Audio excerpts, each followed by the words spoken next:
네, 안녕하세요. 토마스 국제어학원 제이콥입니다.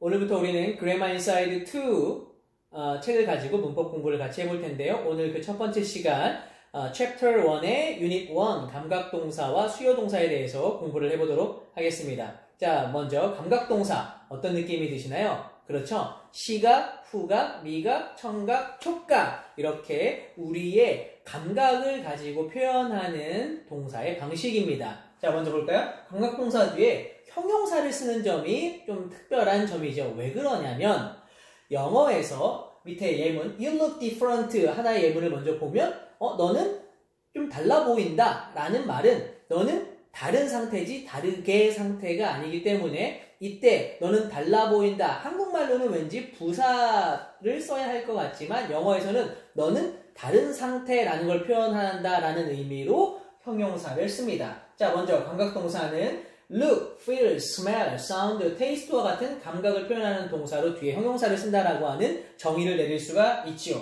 자, 먼저 look 다음에 형용사가 오면 뭐뭐를 보다란 뜻이 아닙니다. 착각하지 마시고 look 다음에 형용사가 오면 뭐뭐하게 보이다. feel 다음에 형용사가 오면 뭐뭐하게 느끼다. smell 다음에 형용사가 오면 뭐뭐한 냄새가 나다. sound 다음에 형용사는 뭐뭐하게 들리다. taste 다음에 형용사가 오면 뭐뭐한 맛이 나다 라는 뜻이 됩니다. 그 예문 하나 You look different without your glasses. 너는 어떻게 보인다? 달라 보인다. Without your glasses. 너의 안경 없이. 무슨 뜻이죠? 너가 안경 안 쓰니까 뭔가 좀 오늘 색달라 보이네 이런 뜻이죠.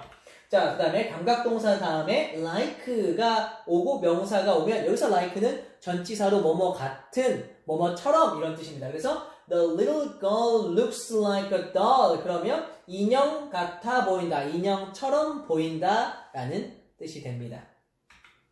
두 번째, 수요동사. 우리 수요동사는 어떤 느낌이 들죠? 그쵸, 무언가를 준다라는 느낌이 들죠? 그 다음에 뒤에 간접목적어, 직접목적어. 간접목적어는 누구누구에게 라는 뜻으로 해석되는 것이 간접목적어고 직접목적어는 무엇을 이라고 해석되는 것이 직접목적어입니다.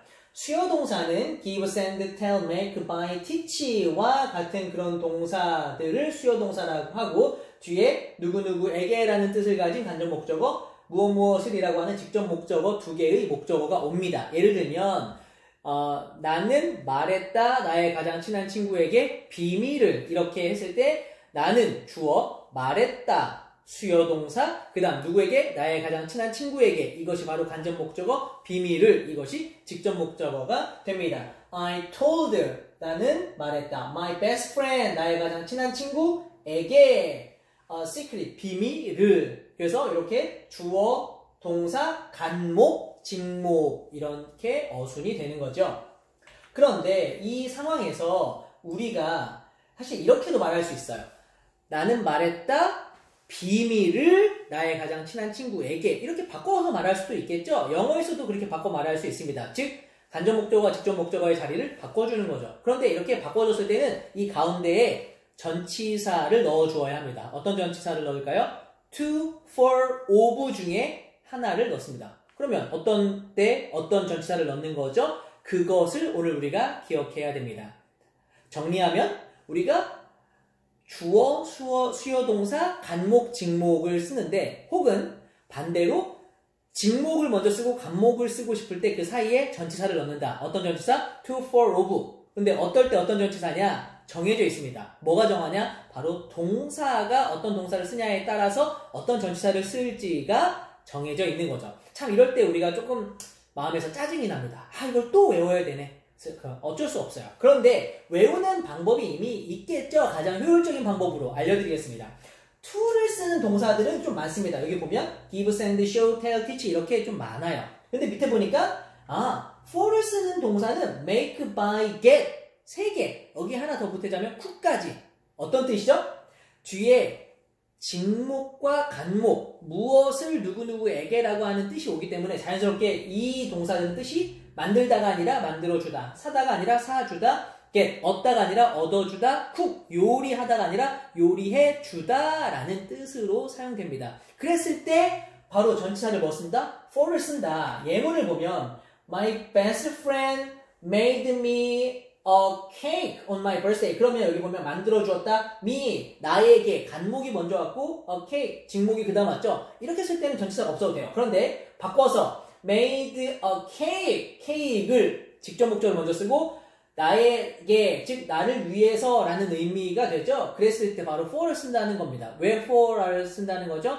동사가 어떤 동사일 때 for를 쓰는지 이미 결정되어 있고 make, buy, get, cook을 쓰면 for를 쓴다. 그러면 어떨 때 of를 쓸까요? 바로 ask입니다.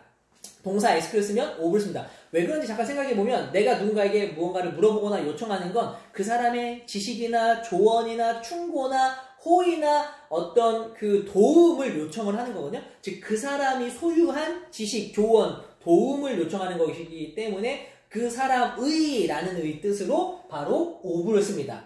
즉 정리하면 간목, 직목의 자리를 바꿔서 쓰고 싶을 때 그 가운데에 전치사 to, for, of 중에 하나를 써야 되는데 for를 쓰는 동사는 4개만 기억하면 됩니다. make, buy, get, cook. of를 쓰는 동사는 한 가지, ask만 기억하면 됩니다. 그리고 나머지 동사들은요, 바로 to를 씁니다. 왜 그러냐면 아까 지나갔던 부분에 보면 주다, 보내다, 보여주다, 말하다, 가르치다 다 누군가에게 이렇게 방향성을 보여주고 주고 말해주고 가르쳐주고 빌려주고 하는 거기 때문에 이런 동사들은 자연스럽게 전치사 to와 어울리게 되는 것이죠. 자, 한번 정리해 볼까요?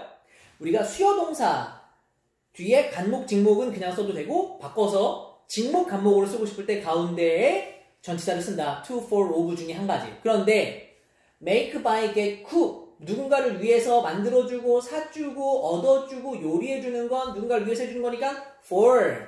그 다음 요청하는 ask는 어떤 사람의 소유한 지식이나 조언이나 어떤 그 도움을 요청하는 것이기 때문에 of. 그리고 나머지 많은 동사들은 어떤 방향성으로 그 사람에게 주거나 보여주거나 가르쳐주거나 하는 것들이기 때문에 to를 쓴다. 그래서 이때 기억해야 되는 건 for를 쓰는 동사 make, buy, get, cook 4가지, of를 쓰는 동사 ask, 나머지는 to 이렇게 기억하면 됩니다. 오늘 2가지 감각동사 뒤에 형용사, 수요동사 뒤에 간목, 직목인데 자리를 바꿔서 직목, 간목 쓸 때는 가운데에 전치사를 to, for, of 중에 하나를 동사에 맞춰서 써준다. 자, 이 점 기억하시고 우리 수업에서 선생님들과 함께 인출학습을 잘 해보도록 하겠습니다. 지금까지 제이콥이었습니다.